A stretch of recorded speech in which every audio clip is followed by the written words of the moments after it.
People look at stories through different lenses.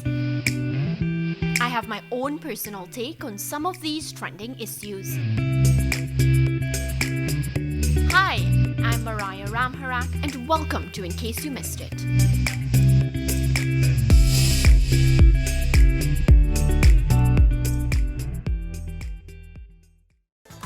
Hello and welcome to another episode of In Case You Missed It.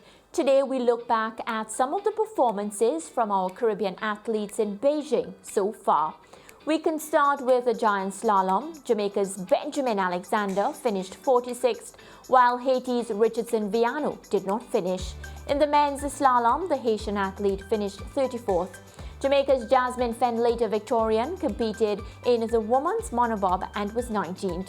In the two-man event, neither Trinidad and Tobago or Jamaica made it to the medal round after finishing 28th and 30th. Looking at the result of these events in isolation, it may be tempting to consider them disappointing.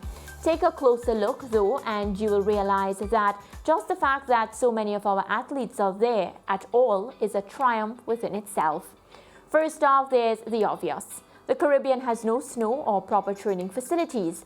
That means that they are unlikely to be able to get their athletes interested and involved in these sports from an early age, which limits the talent available.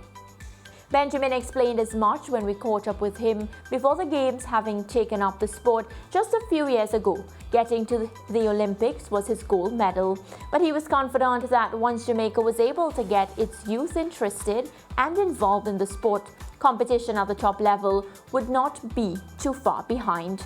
Then, of course, there are budget disparities and levels of investment differences between the top countries and our Caribbean countries. I'll give you an example. To get ready for the Games, the German bobsled team trained on a replica of the Beijing track, which was actually constructed in a building in Munich.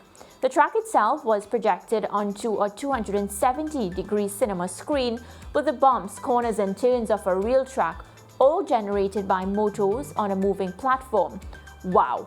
How do you compete with that?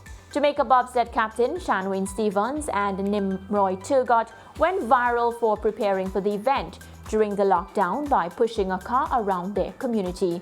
Lord bless them for the effort, and that kind of determination is next to none.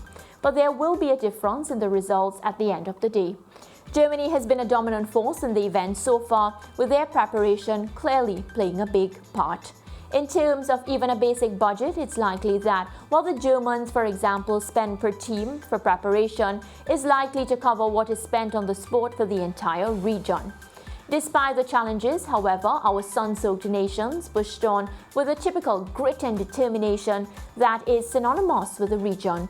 We are proud of our athletes. We may not have quite matched the exploits of the Summer Olympics, but give it some time. One day, the Caribbean will be able to have athletes sliding for gold. Mark my words.